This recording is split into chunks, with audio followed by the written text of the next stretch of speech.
Bienvenue dans cet Actu Show numéro 19, au programme de ce numéro un seul et unique objet, le HTC First, plus connu sous le nom de Facebook Phone, qui a été dévoilé il y a quelques semaines en direct et en partenariat avec Facebook et notamment Mark Zuckerberg. Alors au programme de cet Actu Show, nous allons faire un petit tour justement des spécifications de cet HTC First, de une petite revue de Facebook Home, que je n'ai pas pu tester parce qu'il n'est pas compatible avec mon smartphone, n'était pas disponible en Suisse au moment de ce test, et surtout une petite plus-value sur ce téléphone, une petite surprise que HTC nous a laissée.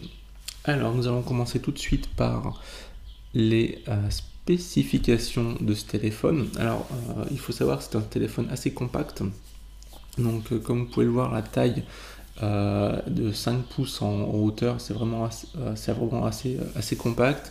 On se rapproche assez de la taille d'un iPhone. C'est légèrement plus grand qu'un iPhone 5, mais on est vraiment loin de ce qui s'est passé ces dernières semaines entre le HTC One, justement le fleuron de la gamme, qui lui est un écran 4,7 pouces, et le form factor fait que c'est vraiment un téléphone qui approche en taille les 5,5 pouces, donc c'est vraiment un peu gros. Donc on a un écran 4,3 pouces en HD, donc HD 720p, ce qui donne quand même un bon pixel par pouce intéressant, 341 pixels par pouce. L'appareil photo un peu faiblard de 5 mégapixels, mais bon, pour prendre des photos et pour les mettre sur Facebook ou Twitter, ça va aller. Un dual core 1 Go 4, donc pareil, des specs un petit peu contenu, et un Android 4.1, donc ce que j'ai dit en introduction, le fameux Facebook Home, que nous allons voir après, 16 Go de RAM intégré, 16 Go de mémoire intégrée, 1 Go de RAM, il est compatible donc UMTS H+, et aussi 4G LTE, donc attention par contre les fréquences, vous avez vu 700, 1700 et 2100 MHz, donc notamment la 4G de Bouygues qui va recycler les 1800 MHz ne sera pas compatible.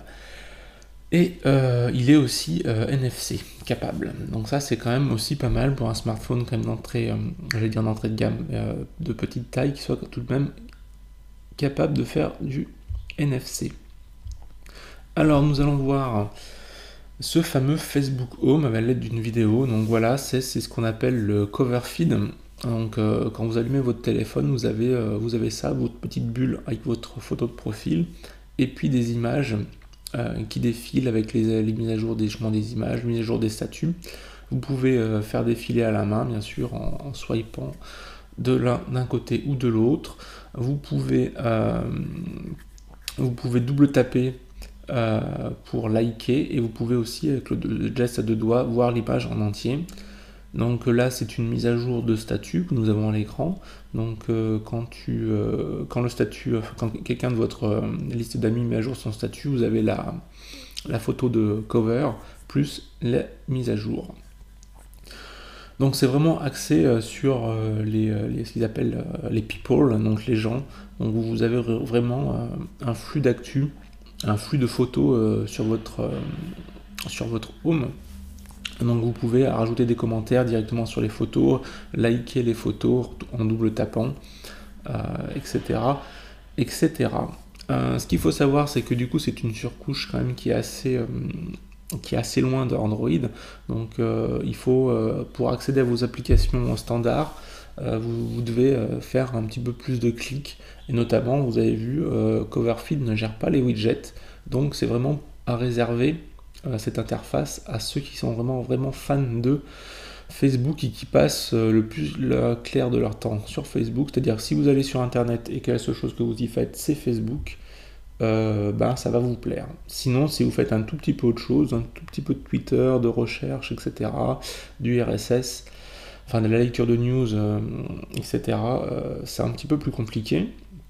Mais HTC nous a fait une bonne surprise, comme vous allez le voir dans cette seconde vidéo. La bonne surprise, c'est que nous avons donc la Facebook Home, mais Facebook Home est désactivable très facilement. Et ce qui se passe quand on désactive Facebook Home, on se retrouve avec un Android 4.1 complètement de base, donc c'est-à-dire complètement pur Google. Donc c'est vraiment intéressant. Donc vous avez toutes les fonctionnalités d'Android 4.1. Comme on peut le voir, le téléphone, c'est ce que je vous disais en début d'introduction, il est très compact, il a un dos plat, donc contrairement au HTC One, vous avez vu qu'il ne bascule pas sur les tables. Il est utilisable à une main parce qu'effectivement il reprend un peu le concept de l'iPhone qui est un téléphone petit. La 4G est disponible, donc vous voyez que les taux de transfert sont assez impressionnants, et par contre l'appareil photo, il a donc les dernières fonctionnalités du 4.1, donc il n'a pas la photosphère, mais pour mettre des photos sur Twitter, c'est assez suffisant. Donc qu'est-ce qu'on peut retenir? Les points forts de ce téléphone, c'est sa compacité, son design, son dos plat et assez agréable en prise en main, le Facebook Phone le Facebook Home qui est désactivable, et aussi le prix, car a priori ça sera un prix assez contenu, ce qui fait que nous aurons peut-être quand même un téléphone pur Android facilement accessible aux gens. Ça, le prix n'étant pas encore communiqué pour la France et pour la Suisse, je ne peux pas trop m'avancer, mais on peut espérer un prix assez contenu autour des 300 à 400, plutôt 300 euros nus, j'espère. Donc, c'est-à-dire nus sans subvention opérateur. Le point négatif, c'est que vu que ce n'est pas un Nexus, et comme vous avez déjà vu dans la vidéo, c'est que Android 4.1, on ne sait pas si HTC va le mettre à jour vers 4.2, vers 4.3 ou 5 quand la nouvelle version d'Android sera disponible. Donc voilà pour cet Actu Show numéro 19, un petit show beaucoup plus rapide que d'habitude. Vous pouvez toujours me suivre et souscrire à mes vidéos sur YouTube, me suivre sur Twitter et Google+, pour être tenu au courant des dernières nouveautés. Merci à tous et un très bon week-end.